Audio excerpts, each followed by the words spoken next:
My wife was dying in the hospital, and our daughter flew to Hawaii, saying, "The old woman doesn't have much time left. I don't want to waste all my time on her." She chose beaches and cocktails instead of a final farewell, betraying everything we had given her. But when she returned and walked into her room, she fainted from the shocking truth that would change her life forever. Before we continue, please subscribe to the channel and let us know where you're listening in the comments. My thumb hovered over her contact photo. Stella, smiling at some corporate event 3 years ago. The screen's glow lit up the dim living room like an accusation. I'd been sitting in my father's leather chair for 20 minutes, the cold coffee beside me growing a skin. Outside, March rain tapped against the windows. Inside, just the grandfather clock, marking time. Tick, tick, tick. The notebook lay open on my lap. Day 11. No visit from S. I wiped my palms on my pants. Took a breath, pressed dial. 7 rings. I counted everyone. "Dad?" Her voice came through with background noise, music, laughter. "What's up?" Not hello, not how are you? What's up? "Stella, I'm calling about your mother." "Yeah, I know. Listen, it's kinda loud here." "She's asking for you." "Every day." A burst of laughter behind her, someone's joke. She didn't move away from it. "Dad, I told you. Work is insane right now. Monday's presentation is, it's not about work." My knuckles whitened around the phone. "It's about your mother lying in a hospital bed." Don't start with the guilt trip. Guilt trip? I stood up. Couldn't sit anymore. 11 days, Stella. 11 days she's been there. I'm aware of the timeline, thanks. Are you? Because she keeps watching the door, thinking maybe today. That place is depressing. Her words slurred slightly. How many drinks? I can't handle hospitals. You know that. Your mother handled them just fine when you had pneumonia at 15. Silence. Then, that was different. How? I was a kid. I needed... She stopped herself. Needed what? Care, love, things she doesn't need now? I'm 38 years old, Dad. Stop trying to control every move I make. The music swelled behind her. Someone called her name. Trisha, maybe. Your mother is dying. I know that. Irritation sharp in her voice. You don't think I know that. Then act like it. You know what? I don't need this right now. I'm having one night, one single night, to relax, and you're calling me with... With what? The truth? Pa! The word cut through the noise, then dial tone. Call ended, 3:47. I stared at the phone. The screen went black. My reflection stared back, distorted in the dark glass. I threw it onto the couch. It landed on the floral cushion Minnie had embroidered 20 years ago. Yellow roses. She'd been so proud of those roses. 8 steps to the fireplace. The wooden floor creaked under my feet, that same board that had been loose since 1987. Minnie always said we should fix it. We never did. The mantel held our history in silver frames, chronological, left to right. Minnie's system. Stella at 5, gap-toothed and chocolate-covered. Stella at 8, sunflower costume for the school play. Stella at 15, hospital gown, pneumonia. Minnie asleep in the chair beside her bed at 3 in the morning. Stella at 23, college graduation, cap and gown, diploma raised high. Minnie crying, happy tears, mascara running. Stella's arms around us both, squeezing tight. I picked up that frame. The silver was cold. Fingerprints smudged the glass where Minnie had dusted it last month, back when she could still stand long enough to clean. The girl in the photo looked like she loved us. I studied her face. That smile. Those eyes. Where did she go? Slowly, I turned the frame face down on the mantel. My hand stayed there, pressing it flat against the wood. The clock chimed once. 8 o'clock. Rain turned to sleet, harder now, tapping like fingernails against the windows. My phone buzzed from the couch. I didn't move to check it. I picked up another frame instead. Stella at 5, that gap-toothed smile. The elevator lurched to the 4th floor. I'd counted each button lighting up. 1, 2, 3, 4. Same number of hours I'd slept last night. 4. The doors opened. Antiseptic smell hit me first, always did. Then the sounds, machines beeping, nurses talking in low voices, someone's television through a half-open door. The tulips felt heavy in my hand. $18 at the gift shop, yellow and pink. Minnie's favorites. Room 412. The door squeaked when I pushed it open. I forced my face into something that might pass for a smile before Minnie could see me. "Morning, honey." I crossed to her bedside, 6 steps from door to chair. I'd counted them so many times I didn't need to look anymore. Her forehead felt paper thin when I kissed it, too warm. "Dewey?" Her voice came soft, weak. "You're early?" Wanted to beat the traffic. I found the plastic vase on the windowsill, filled it at the bathroom sink. My hands shook, arranging the stems. I steadied them. She noticed everything. The chair scraped linoleum when I pulled it close. I took her hand. Wedding ring loose on her skeletal finger. "Is Stella coming today?" The question I'd been dreading since I woke up. She sent her love. Too bright. Too fast. "Big presentation Monday. Important client." Minnie studied my face. Those eyes still sharp, even in that wasted body. "Monday's 2 days away." "You know how she is. Perfectionist. Gets it from you." A pause. Minnie's breathing labored despite the oxygen cannula. She knew I was lying, but she let it go. "She works too hard." Relief mixed with shame in my chest. "Just like her mother." The machines beeped their steady rhythm. Heart monitor. IV pump. Outside the window, gray sky over the parking lot. Bare trees reaching up like bones. The purple shawl draped over her shoulders. The one Stella gave her 5 years ago. Minnie wore it every day now. 7 get-well cards lined the side table. None from Stella. "Tell me about yesterday." Minnie shifted slightly. "What did you do after you left?" "Read a bit. Had soup for dinner. Watched the news." "You need to eat better. Real food." "I'm fine, honey." "You're getting thin." Before I could answer, the door opened. Margaret came in with her clipboard, navy scrubs, that calm competence she always had. "Morning, Minnie. How's the pain today?" "Manageable." Margaret checked the monitors, made notes, adjusted Minnie's pillows with practiced efficiency. "That's good. Pain level 1 to 10? 4. Margaret glanced at me, then back to Minnie. Small talk about the weather, the hospital food, tomorrow's schedule. Then she caught my eye. Slight head tilt toward the door. "I need to stretch my legs." I squeezed Minnie's hand. "Be right back." Margaret led me into the corridor. 15 feet down, near the supply closet, she leaned against the wall, arms crossed. "Mr. Harvey." She spoke quietly. "Can I be frank?" My defenses went up automatically. "Of course. I've been a nurse 15 years. Seen a lot of families." "Margaret, your daughter hasn't called the nurse's station once." She held my gaze. "Not once in 2 weeks. Hasn't asked about medication, prognosis, visiting hours. Nothing. She's very busy. Director-level position. Lots of responsibility." "Mr. Harvey." Margaret's voice stayed gentle. "Responsibility starts at home. You don't understand the pressure she's under. I understand a mother who asks about her daughter every single day and a daughter who doesn't call." The words hung between us. I couldn't respond. Nothing I could say would make it less true. "I'm not judging." Margaret's expression softened. Your wife needs her, and you shouldn't have to lie." I slid down the wall slightly, caught, exposed, looked at the floor tiles. White with gray speckles.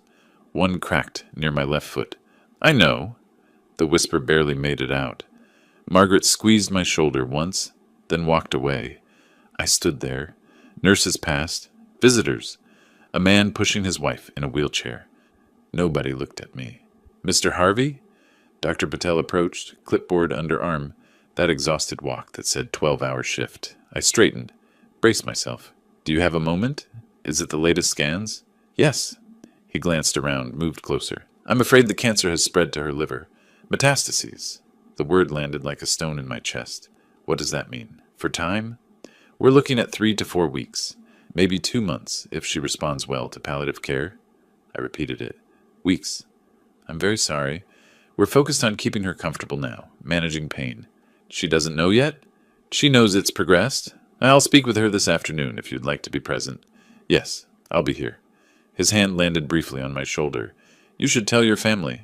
Spend time while she's still lucid." "I will." He walked away, white coat disappearing around the corner. I leaned back against the wall, cold through my shirt, slid down until I was sitting, knees up on the hospital floor. 3 weeks, 21 days, 504 hours. A tear escaped. I wiped it roughly with my sleeve. My phone buzzed in my pocket. I ignored it. Finally I stood, legs shaky. Returned to room 412. Minnie was dozing. I sat quietly, didn't wake her. Her hand in mine felt like bird bones. I watched her breathe. 18 breaths per minute, each one labored. Her eyes fluttered open. "You okay, honey?" I lied. "I'm fine. You rest." "Tell Stella." Her voice faded. "Tell her I love her." My throat tightened. "I will." She drifted back to sleep. 3 weeks, and Stella was drinking cocktails. Gravel crunched under my tires. Engine off. The silence that followed felt heavy as wet concrete. I sat there staring at my house. Porch light clicked on at 3:45, right on schedule. Timer Mini set 5 years ago. The keys felt cold when I finally pulled them out, metal biting my palm. Inside, the house swallowed me in silence. No radio playing NPR in the kitchen. No Minnie humming off key while she cooked. Just the furnace clicking on somewhere in the basement. I stood in the foyer, still wearing my coat. The stairs stretched up to the second floor. 14 steps. Worn path in the carpet runner where thousands of trips had flattened the fibers. My hand found the banister, the one Minnie refinished 10 years ago. Sanding and staining for 3 weekends straight, I climbed. At the landing I turned right. Study door creaked. That familiar sound. Dust motes floated in the late afternoon light through the window. Smell of old books and leather. Lavender sachets tucked in corners. Minnie's touch everywhere. I closed the door behind me. Turned the lock. First time in months. Needed privacy for this. The built-in bookshelf covered the far wall. Oak. Floor to ceiling. We'd installed it in 1998. Bottom shelf held 3 leather albums. Dark brown, embossed with years. 1987, 2000. 2001, 2010. 2011, 2020. I pulled out the middle one. 2001, 2010. Stella ages 14 to 23. My father's desk sat in the corner. Surface scratched from decades of use. The chair springs squeaked when I sat. Familiar sound like coming home. The album opened with tissue paper protecting each page. Minnie's system. First page, Stella's 8th grade graduation, 2003. Braces, hopeful smile, arms around both of us. I turned pages slowly. Stella, at 5. Sitting on Minnie's lap at her birthday party. Chocolate cake smeared on both faces. Minnie's arms wrapped around her. Both laughing. Stella missing her front tooth. Minnie in that yellow sundress she loved so much.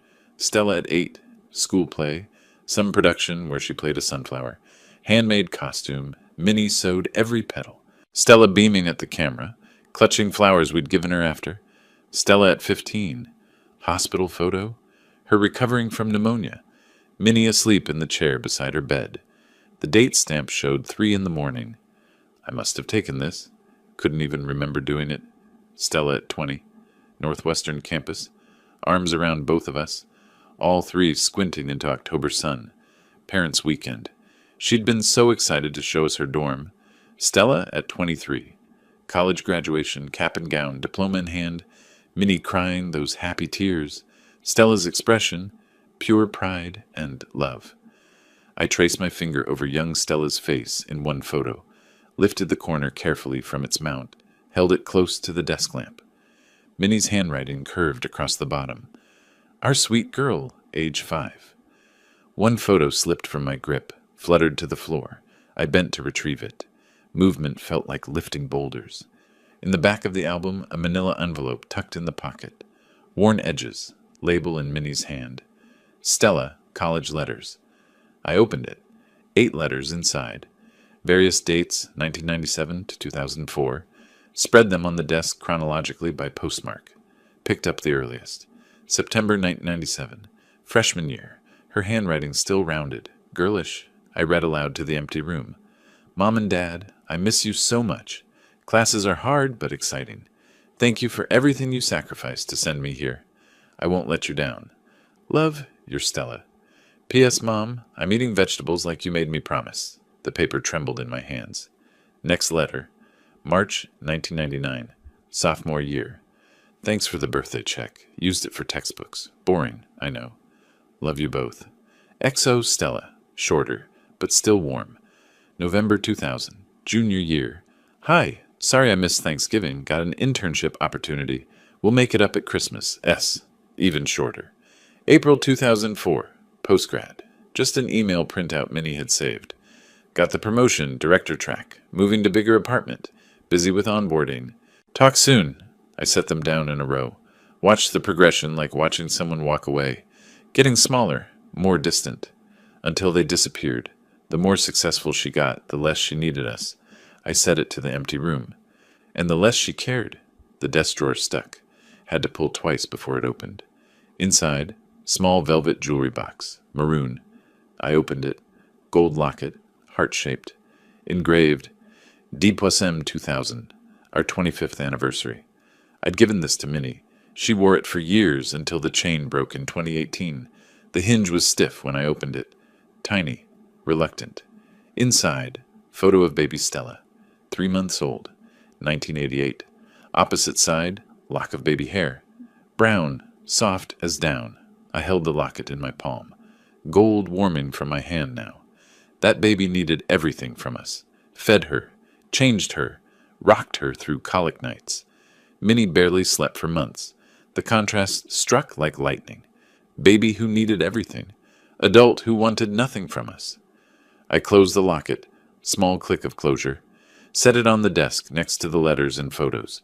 Evidence of a transformation I'd been too close to see happening. Where did she go? That little girl who ran to us after school, bursting with stories? Minnie gave her everything. 38 years of sacrifices I'd watched add up. Sold her grandmother's jewelry to pay for summer camp in 2002. Worked extra tutoring hours for the college fund. Stayed up nights sewing costumes for every school play. We paid $200,000 for Northwestern. Bought her first car in 2008. Honda Civic, used but reliable. $12,000 we'd saved for 2 years. She wrote, "Thank you," in every letter. Until she didn't. And now Minnie was dying. 3 weeks. And Stella couldn't leave a bar. My voice cracked even though I was alone. I put my head down on the desk. Arms cradling the albums. Shoulders shaking. How long I stayed like that, I didn't know. Outside, sky darkened. Streetlights came on one by one. Finally, I lifted my head. Wiped my eyes roughly. Looked at everything spread before me. Photos, letters, locket, the archaeology of love lost. Something hardened in my chest, not yet solid, but forming. I stood, left everything on the desk except one item. The first letter, the one where she thanked us. Promised not to let us down. I held it up to the window, her teenage handwriting. Those promises. She made her choice. The words hung in the air. Silence answered. Sunday crawled by. 3 calls to Stella. 3 voicemails. No response. Monday morning, I was back at Minnie's bedside by 9. The machines beeped their rhythm. She slept mostly, waking in fragments to ask questions I couldn't answer. At 2:15, Dr. Patel entered, checked the monitors, made notes. His face told me everything before he spoke. He motioned me into the hallway. The latest labs aren't good. He kept his voice low. Her liver function is declining rapidly. I leaned against the wall, needed the support. What does that mean? For time? 2 weeks? Maybe 3. He paused. I'm very sorry. The hallway tilted slightly. I steadied myself. I need to call my daughter. Yes. He touched my shoulder briefly. Don't wait. He walked away. White coat disappearing around the corner. My phone showed 15% battery. Critical. I looked down the corridor, saw the payphone near the nurse's station. Old style, barely used anymore. Mounted on the wall like a relic, I walked toward it. 30 feet felt like miles. Fumbled in my pocket. Found 3 quarters. Enough for a local call. The receiver was heavy. Cold metal. Cord tangled, I had to untwist it. Quarters clinked into the slot. Mechanical sound, oddly loud. I dialed her number, knew it by heart. 5 rings. I counted. Dad? Irritation immediate in her voice. Background noise, voices, shuffling papers. I'm literally in a meeting. Can this wait? My voice shook. Couldn't control it. No, it can't. Dr. Patel just told me, your mother has 2 weeks, maybe 3. Silence. Then flat. Okay. Okay? Stella, did you hear me? Weeks. Dad, I hear you. But what do you want me to do? Quit my job? Cancel everything? I want you to come see her. Today. Tonight. Please. I have Hawaii on Wednesday. Her tone shifted, defensive. 2 weeks. I've been planning this for months. I didn't understand at first. What? Hawaii? Yes. Vacation. Maui. 2 weeks. I told you about this. You never... Stella, your mother is dying. Her voice went cold, calculated, each word precise. Dad, listen. The old woman doesn't have much time left. That's a fact. But I'm not going to waste my entire life sitting in that depressing hospital. I couldn't speak, couldn't breathe. She continued, I haven't had a vacation in 2 years. 2 years. I need this. For my mental health. Finally found my voice. A whisper. Old woman, you called your mother an old woman? I've been in therapy for 3 years learning to set boundaries, and I'm setting them. I'm not canceling my trip. When do you leave? Wednesday morning. I'll visit when I get back. If she's still... Look, I have to go. Client's waiting. Stella, we'll talk when I'm back. Bye. Click. Dial tone. I stood frozen. Receiver still at my ear. The buzzing monotonous. Endless. 30 seconds passed. Maybe more. I couldn't move. Mr. Harvey? Margaret's voice. Her hand touched my shoulder gently. I didn't respond. Couldn't. Mr. Harvey? Softer now. Slowly I lowered the receiver. Missed the cradle. Had to try again. My hands weren't working right. Turned to face her. Whatever she saw in my expression made her step back. What happened? Is it Minnie? My voice came out empty, hollow. My daughter called her mother, the old woman. Margaret processed this. I'm sorry, what? She said the old woman doesn't have much time left, and she's going to Hawaii on Wednesday. Margaret's face shifted, shock, then anger. She's what? For 2 weeks, while her mother dies. I slid down the wall. Slow collapse, back against cold tile. Ended up sitting on the floor in the hospital corridor. Covered my face with both hands. Shoulders shook. Silent crying. I couldn't stop. Margaret knelt beside me. Kept respectful distance. Didn't touch. Other staff passed. Looked. Kept moving. Hospital sees grief daily. Margaret started. I don't know what to say. Threw my hands. There's nothing to say. You need to get up. Let me help you to the waiting room. Give me a minute. Take all the time you need. 5 minutes later, I stood. Margaret helped. I need air. Are you okay to drive? I didn't answer. Walked to the elevator. Alone inside, I watched the floor numbers light up. Descending. 4, 3, 2, 1. Ground. My reflection in the steel doors looked like a stranger. Main entrance doors opened automatically. March wind hit me. Cold. Sharp. I didn't feel it. Stood on the sidewalk outside. People coming and going. Visitors, patients, staff. Life continuing around me like water around a stone. Parking lot half full. Sky gray, threatening rain. Wind picked up newspapers, trash. Sent them skittering across asphalt. I checked my watch. 2:43. 23 minutes since Dr. Patel spoke to me. Everything changed in 23 minutes. Something hardened in my chest. Not grief anymore. Something colder. I looked up at the hospital windows. 4th floor. Minnie was up there dying. Stella was planning cocktails on a beach. This could not stand. I walked to my car, got in, sat in the driver's seat, didn't start the engine. Took out my phone. Battery at 9% now. Stared at the screen. Wednesday. She'd be gone. Wednesday. 2 weeks. I had 2 weeks. I sat in the dark kitchen for hours. Didn't turn on lights when I got home at 6:30. Didn't eat. Didn't move. Just sat there replaying her words. The old woman. At 9 p.m. I finally reached for my laptop. The house was dark, except for streetlight through the window. Kitchen table cluttered with mail. Empty coffee mug from this morning. Refrigerator hummed, only sound. My face lit blue when the laptop screen came on. I sat motionless for a long moment. Looked around the kitchen. Our kitchen. Minnie's domain. 40 years of meals cooked here. 40 years of family dinners. Birthday cakes. Morning coffee. The photo of Stella on the refrigerator caught my eye. Corporate party. Fake smile. Held by a magnet shaped like a strawberry. I stood. Chair scraped floor. 4 steps to the refrigerator. Removed the photo. The magnet clattered to the floor. I didn't pick it up. Opened the drawer beside the stove. Junk drawer full of batteries, rubber bands, twist ties, Placed the photo face down inside. Closed the drawer. Returned to the table. Sat. Opened the laptop. This wasn't revenge. This was consequences. Stella chose Hawaii over her dying mother. She chose.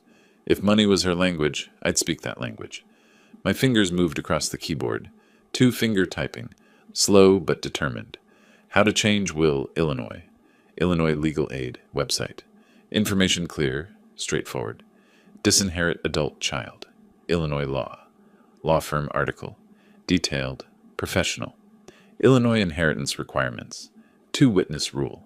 Both witnesses must be present, cannot be family members. Can parents disinherit children, Illinois? Yes, with explicit language.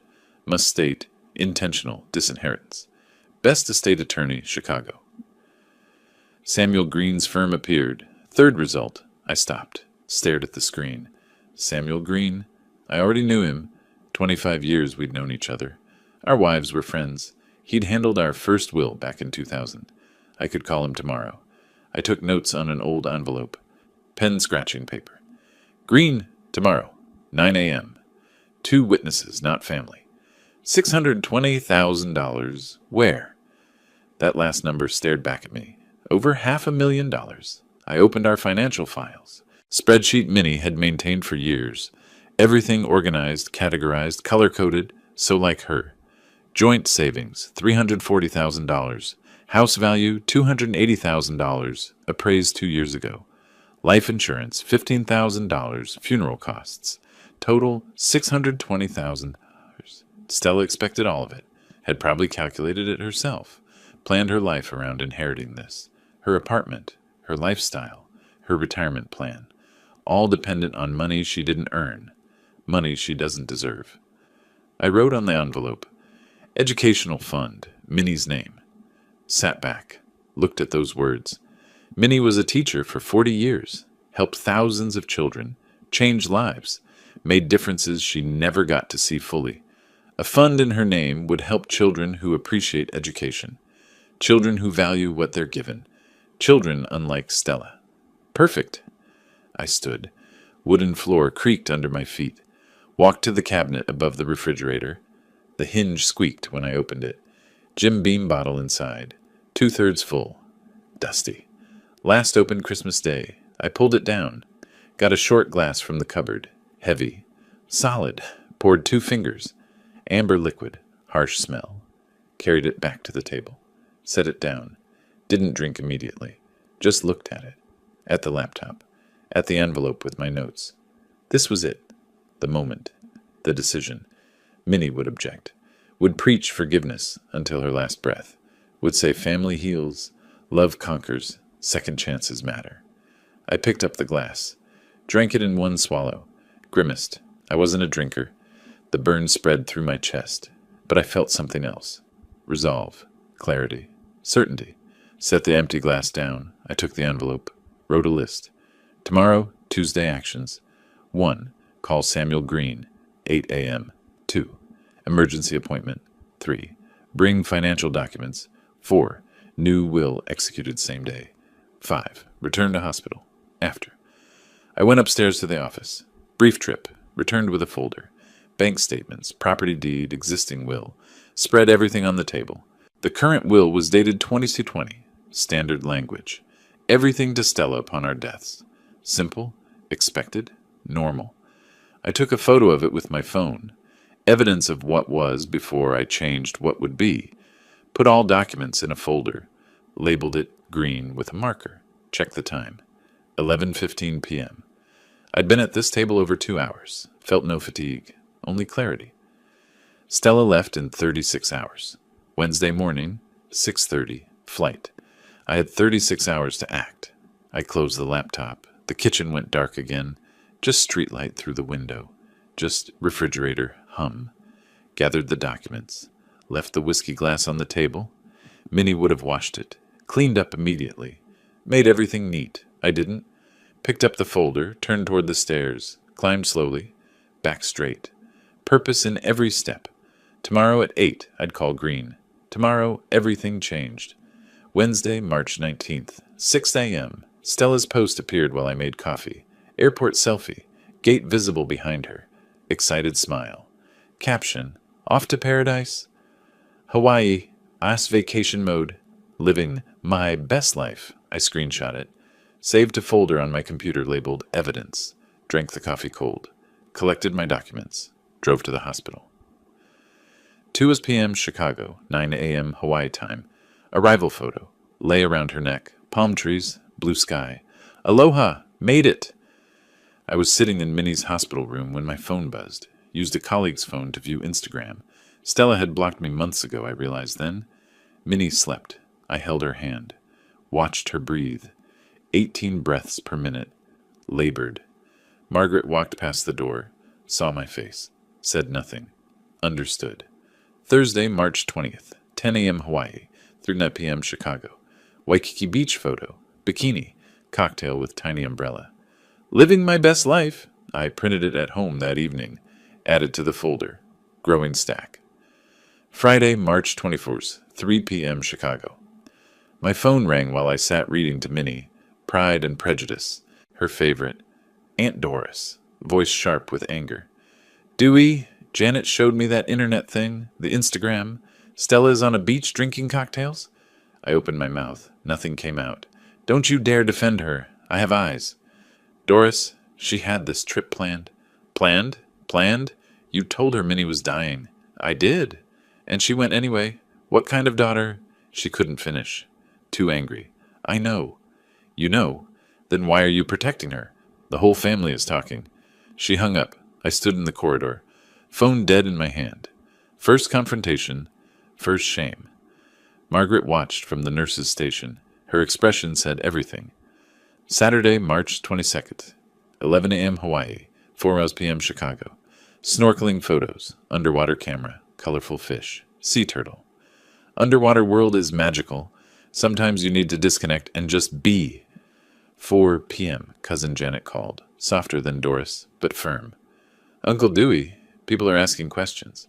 Why isn't Stella there? I attempted an excuse. It's complicated. It's not complicated, it's wrong. Everyone can see it. I know, Janet. I know. Aunt Minnie deserves better. Click. Sunday, Monday, March 23rd, 24. 2 days blurred together. I texted Stella twice. Mom very bad. Not eating. Doctor says organs failing. 3 hours later. Okay, just okay. Not how bad. Not should I come home. Second text. Monday. Please call hospital. Nurse Margaret can update you.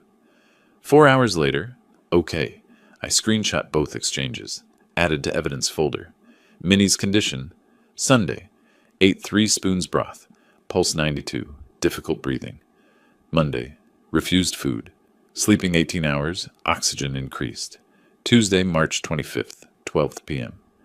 Chicago. Mrs. Olson stopped me at the mailbox. I saw your Stella's photos. She's on vacation? Not judgment in her voice. Pity. Worse than judgment. I nodded. Oh, Dewey. She touched my arm. Walked away. Pity felt like acid. 5 p.m. Chicago. 12 p.m. Hawaii time. Sunset cruise photo. Ocean. Pink sky. Wine glass. Grateful for this moment. Life is too short not to enjoy. Life is too short. I read those words sitting beside Minnie. Her life literally too short. Weeks. Days, maybe. The irony tasted like bile. Wednesday, Friday, March 26th, 28. The posts kept coming. 27 total over 2 weeks. Samples. Best Mai Tai ever. Pearl Harbor Memorial, so moving. Moving? You can't visit your dying mother? Dinner at Duke's. Fresh ahai. Sunrise yoga on the beach. Blessed. Helicopter tour. Incredible views. Sometimes you just need to prioritize yourself. Self-care. My routine became mechanical. Morning, check Instagram through borrowed account. Drive to hospital, 35 minutes. Sit with Minnie, 10 to 12 hours. Read to her when conscious. Hold her hand when sleeping. Lie when she asked about Stella. Evening, home, print new posts. Add to evidence folder. Count, 27 posts. 0 calls to hospital. Saturday, Monday, March 29th, 31. Minnie declined visibly. Saturday, blood pressure dropping, skin yellowing from liver failure. Sunday, barely conscious, whispered, Stella? I lied. Soon, honey, soon. Monday, Dr. Patel adjusted pain medication, pulled me aside. Days now, maybe a week. Days. The shame accumulated like snow. Aunt Doris called again, angrier this time, screamed about family duty. Janet texted, "Family asking me to ask you, where is she?" Mrs. Patterson from church visited Minnie, asked about Stella. I mumbled about work. Everyone knew. Everyone had seen Instagram. Nobody believed my excuses. My evidence folder grew. 27 printed Instagram posts. 2 SMS exchanges showing OK responses. Notes on family calls. Dates, times, accusations. Daily log of Minnie's condition, all organized chronologically. Labeled tabs. Posts. Messages. Decline. Tuesday, April 1st, 2 p.m. Hawaii, 7 p.m. Chicago. Stella's last post from paradise. Last day in paradise, back to reality tomorrow. But what a perfect 2 weeks. Blessed, recharged, thankful for this life. Perfect 2 weeks. I sat at home. Opened the evidence folder. 27 posts. 0 hospital calls. 2 text messages. Okay and okay. Did the math. She lands Wednesday around 7:45 p.m. Chicago time. Drives home from O'Hare. Arrives around 9 p.m. Goes to her room. Finds what I've prepared. I closed the folder. Climbed the stairs to her old bedroom. Checked one more time. Everything in place. Came back down. Poured coffee. Sat at the kitchen table. Tomorrow she'd understand consequences. 27 posts. 0 calls. Perfect evidence. I smiled for the first time in 2 weeks. Cold smile. No joy in it. Just certainty. Everything was ready. 1 week earlier. Tuesday, March 25th.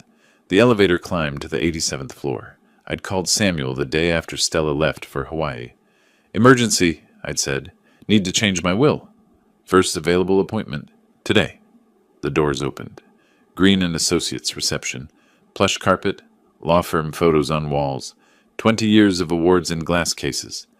Linda looked up from her desk, smiled professionally. "Mr. Harvey, Mr. Green is expecting you." I followed her down the corridor. Corner office at the end. Floor-to-ceiling windows.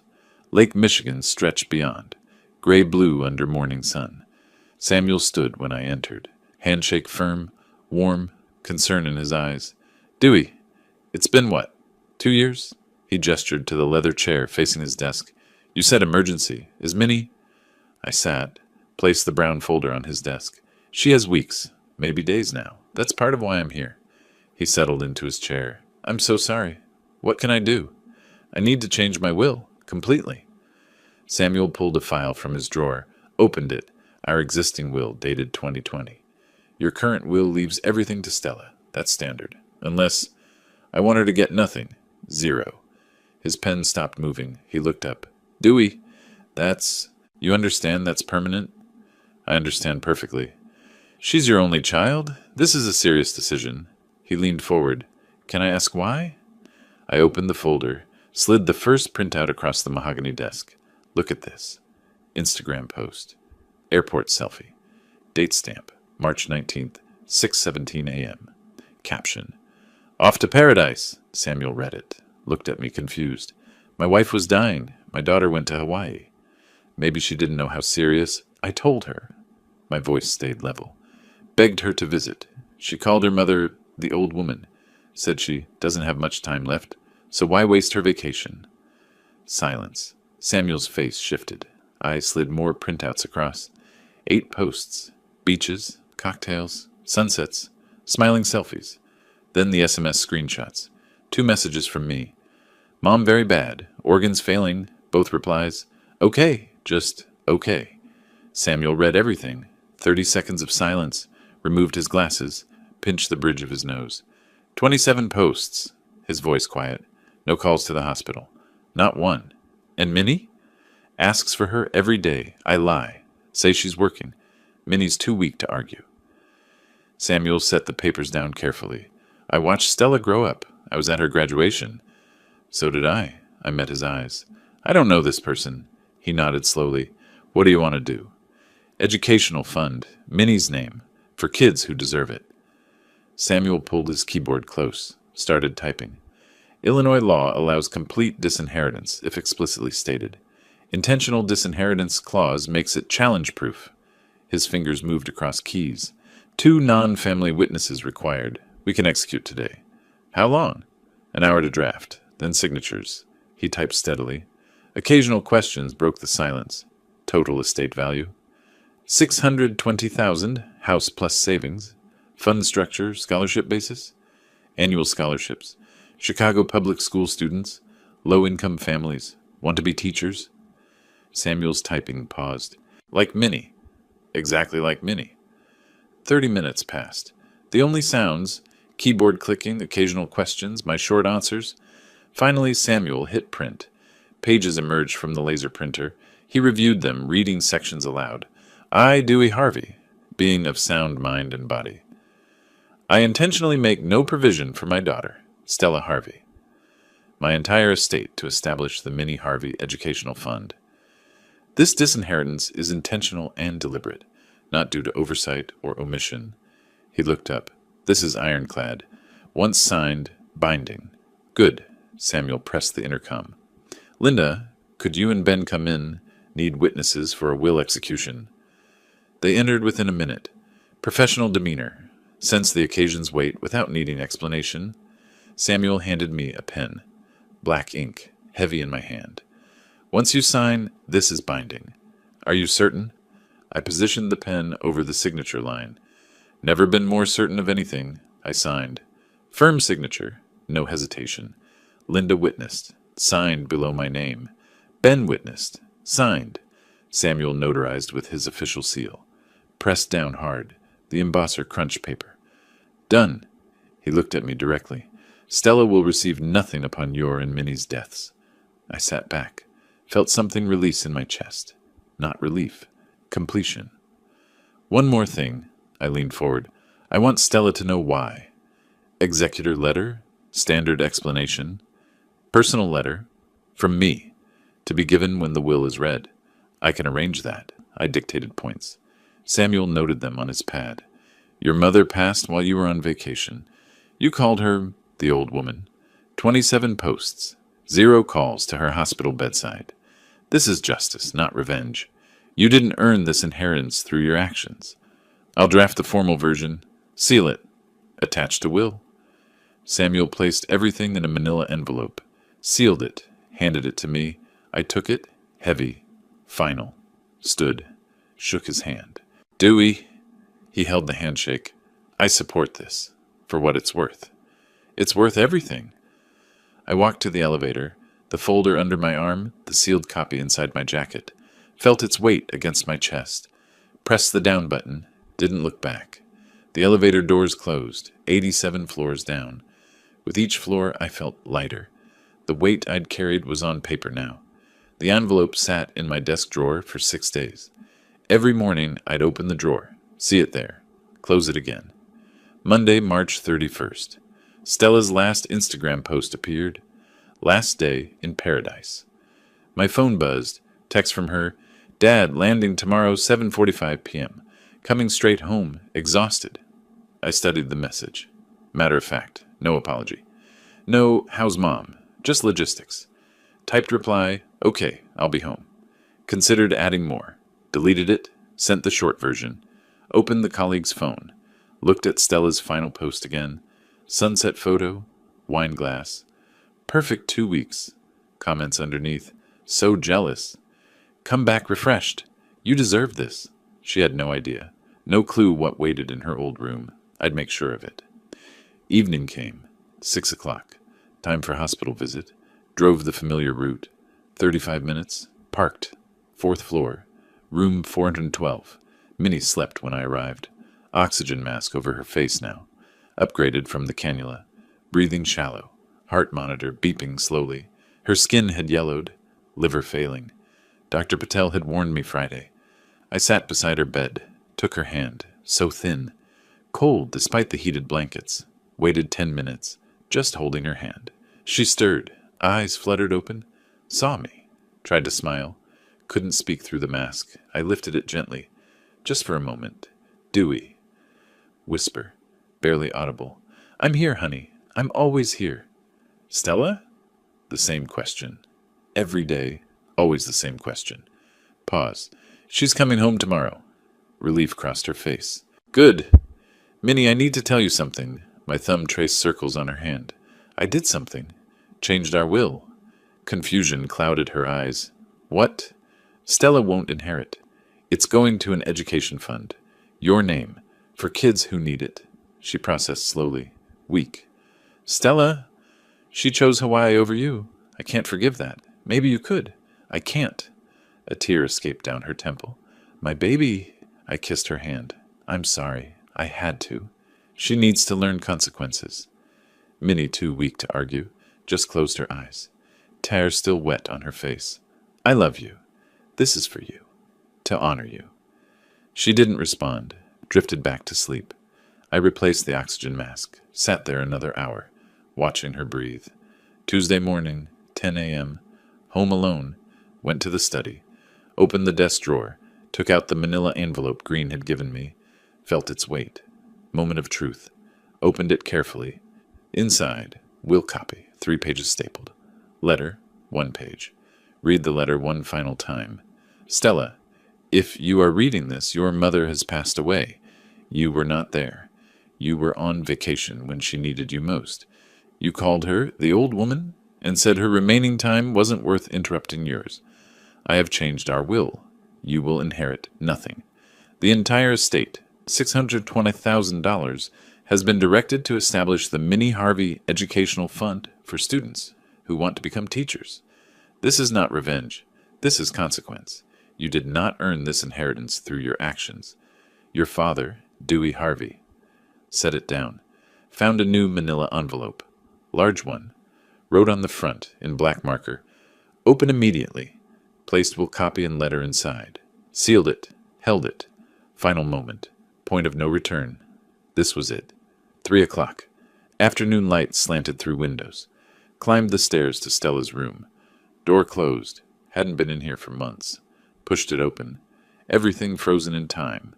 Twin bed with purple comforter she'd picked at 16. Desk with old textbooks from college. Posters on walls. Bands from the 2000s. Movies she'd loved. Photos everywhere. High school friends. Family vacations. Debate team pictures. Trophy shelf. Volleyball. Academic awards. Everything she'd been. Before. Dust on surfaces. I didn't clean in here often. Couldn't bring myself to change anything. This was the room of a loving daughter. That person didn't exist anymore. I walked to the bed, placed the envelope centered on the purple pillow, smoothed it flat, white against purple. Impossible to miss. Stepped back, looked at it. There. Done. Left the door half open. So she'd see the light. Go in. Went downstairs. Evening came. 6 p.m. Made coffee. Didn't drink it. Sat in the living room. Same armchair as that first phone call. 3 weeks ago. Felt like 3 years. Checked the clock. 6:15. Stella lands 7:45. Home by 8:30, maybe 9. TV on. Didn't watch it. Clock, 7 p.m. She was in the air now, somewhere over the Pacific, or the Midwest. Headed home. Clock, 7:45. Landing. Phone buzzed. Text from her. Landed, getting Uber. I typed back, okay. Clock, 8:15. Waited. House quiet. Only TV murmur. Clock ticking. Rain started outside. Drops tapping windows. My breathing stayed steady. No nervousness. Just readiness. I'd been ready for 2 weeks. Headlights swept across the living room wall. Car door slammed. Her key in the lock. I didn't move from my chair. The key turned. Metal scraping lock. Door pushed open. Hinges creaked. Stella entered, pulling her suitcase. Wheels bumped the threshold. Backpack dropped with a heavy thud. She kicked the door closed with her foot. Struggled with the suitcase. Stuck on the entry rug. Muttered something under her breath. Finally looked toward the living room. Saw me sitting there. Barely acknowledged me. Hi, Dad. Not looking at me. Where's Mom? I didn't stand. Voice flat. Hospital. Where she's been? Dad, don't start. Annoyance sharp in her tone. I'm exhausted. 9-hour flight. I'm sure. She caught my tone, defensive immediately. Look, I'll visit tomorrow, okay? I need sleep. I said nothing. Just watched her. She shifted uncomfortably. Whatever. I'm going to bed. No hug. No question about Minnie's condition. Just dismissal. Left her suitcase in the entryway. Took only the backpack. Started climbing the stairs. 14 steps. I heard each one. Her hand on the banister. Footsteps ascending. Reaching the landing. Turning right toward her room. Door half open. Light spilling in from the hall. She pushed it fully open. I watched from below. Listened. Silence for 5 seconds. Then her backpack hitting the floor. Light switch flipping. Room flooding with brightness. More silence. Footsteps. 3 steps toward the bed. Paper rustling. The envelope. Tearing sound. Ripping. Pages rustling. Silence. 10 seconds. 20. Then, "What the—" Louder. "You will inherit nothing. This is a joke?" Reading aloud now, voice rising. "Educational fund. 620,000. Shouting, "What is this?" Panicked. "This can't be real. This can't be—" Thud. Body hitting floor. Sound Dewey hears downstairs. First, Stella yelling, "What is this?" Then, crash, thud of body hitting floor. I set my coffee cup down. Stood slowly. Walked to the stairs. Climbed them one at a time. Counted. 14 steps. Reached the landing. Turned right. Walked to her doorway. Looked in. Stella on the floor. Lying on her side. Papers scattered around her. One hand still clutching the letter. Eyes closed. Not moving, but breathing. Shallow. Present. I entered. Knelt beside her. One knee down. Checked her pulse at the neck. Steady. Just fainted. "Stella! Stella!" Slapped her cheeks lightly. No response. Went to the bathroom. Filled a glass with cold water. Returned. Sprinkled water on her face. She stirred. Eyelids fluttered. Confused groan. Eyes opened. Unfocused. Saw me above her. Disorientation crossed her face. Where am I? Then memory flooded back. Eyes went wide. Scrambled to sit up. Too fast. Dizzy. I steadied her. Hand on her shoulder. Mechanical. Not loving. What happened? Voice weak. You fainted. 20 seconds, maybe. The papers. The will. She grabbed my arm, wild-eyed. Dad, that letter. That will... Tell me it's not real. I looked at her directly. It's real. You can't do this. I already did. March 25th. It's legal. It's done. Her voice cracked. No, this is fake. You're trying to scare me. It's not fake. Dad, I'm sorry, okay? Bargaining now. I'll visit Mom tomorrow, I promise. Tomorrow's too late. You can't just cut me out. I'm your daughter. Are you? The question hit her, stopped her cold. She stared at me, mouth opened. Nothing came out. Still on the floor. I helped her slide to lean against the bed. She was shaking. Picked up the will copy. Read it again. 620,000, educational fund, intentional disinheritance. Looked at me with disbelief. You're serious? Completely. She clutched the will, knuckles white, eyes filling with something. Tears or rage, couldn't tell yet. I stood. She sat on the floor, surrounded by papers that destroyed her future.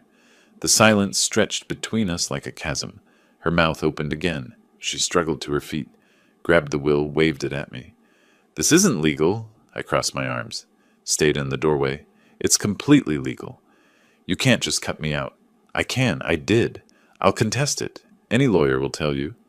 Samuel Green drafted it. Best estate attorney in Chicago. Airtight. She shifted tactics. You're doing this to punish me. I'm doing this because you earned it. I've been busy. You don't understand my life. My voice stayed level. I understand perfectly. I'm your daughter. Desperation crept in.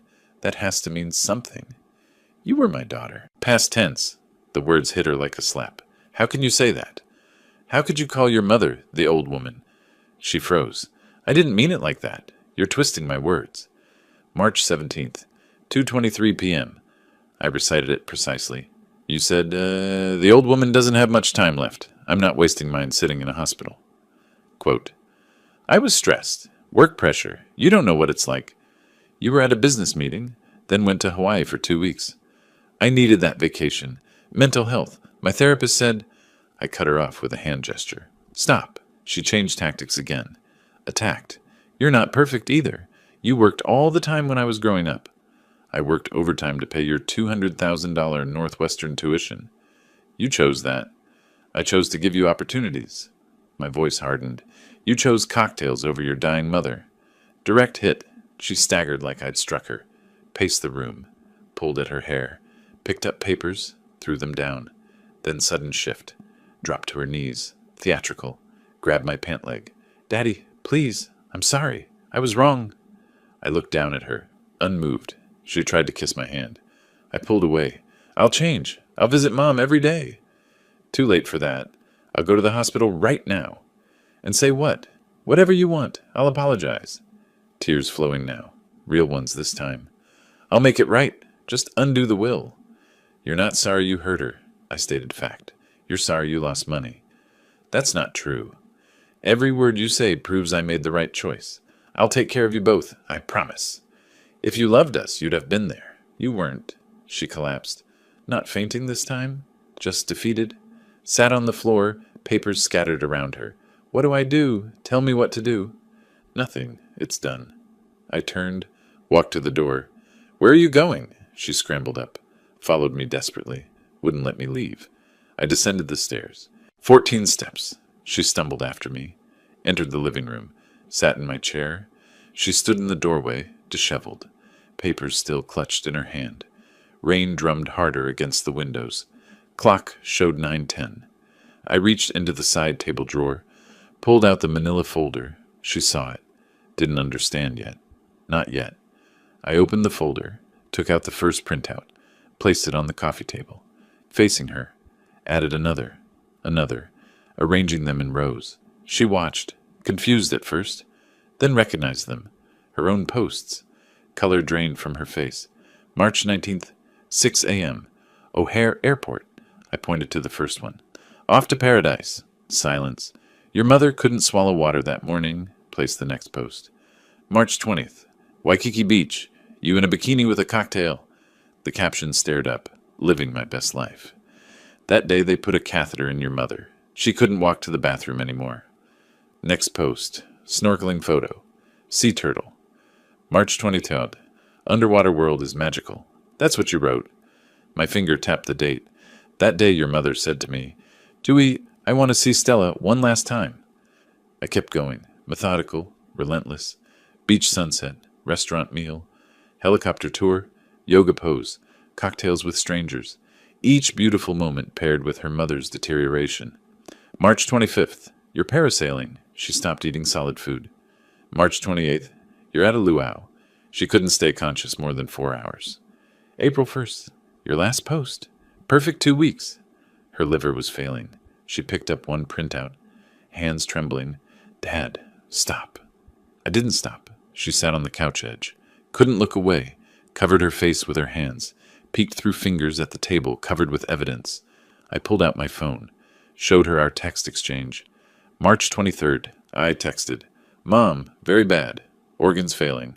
Doctor says days. Scrolled. Your reply. Okay. Scrolled. March 26th. I texted.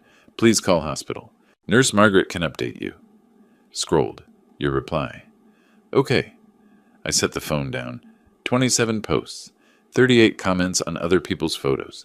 0 calls to the hospital. 0 questions about medication, prognosis, pain levels. 0. I thought I had time. You had time for helicopter tours. I was going to visit when I got back. When was that? I looked at her directly. When she was already gone? Silence. I stood. Walked to the window. Looked out at the dark, rainy street. 10 seconds of silence. She watched my back. I spoke without turning. Your mother died today. Pause. Let it land. 6:30 this evening. What? Confusion? What did you say? I turned to face her. Minnie died while you were on the plane from Hawaii. No, shaking her head. No, you're lying. You're trying to punish me more. She can't be. I just talked to you yesterday. Hospital called at 6:15. I got there by 6:25. Details made it real. Had to make it real. She was conscious for the last 5 minutes. On morphine, but aware. Margaret was there. The nurse you never called. Aunt Doris made it in time. Drove from Springfield. Mrs. Olson came to say goodbye. Everyone who mattered was there. Pause. Except you. Her voice cracked. What? What did she say? Last thing she said, I let the silence hold. Where's Stella? 10 seconds. 20. Those were her last words. Question, not statement. I held her hand and lied. She's coming, honey. She's on her way. Minnie closed her eyes. Waited. You didn't come. She stopped breathing at 6:31. Stella slid from the couch to the floor. Not manipulation this time. Real. A keening sound escaped her throat. No, no, no, no. Rocking back and forth. I didn't know. I didn't know. You didn't ask. She collapsed into the prints of her own vacation. 27 posts scattered across the floor around her. Her mother's last word was her name. A question she'd never answer. I stood there, looked down at her. She'd lost more than money tonight. 7 a.m., Wednesday morning. I descended the stairs. Stella on the couch where I'd left her, still in yesterday's clothes. Eyes red and swollen. She'd been awake all night. Walked past her to the kitchen. Made coffee. 1 cup. She appeared in the doorway. Opened her mouth to speak. I raised my hand. Stop gesture. She closed her mouth. Funeral is Saturday, April 5th. 11 a.m. Morrison Funeral Home on Maple Street. Pause. You can come or not. Your choice. Pause.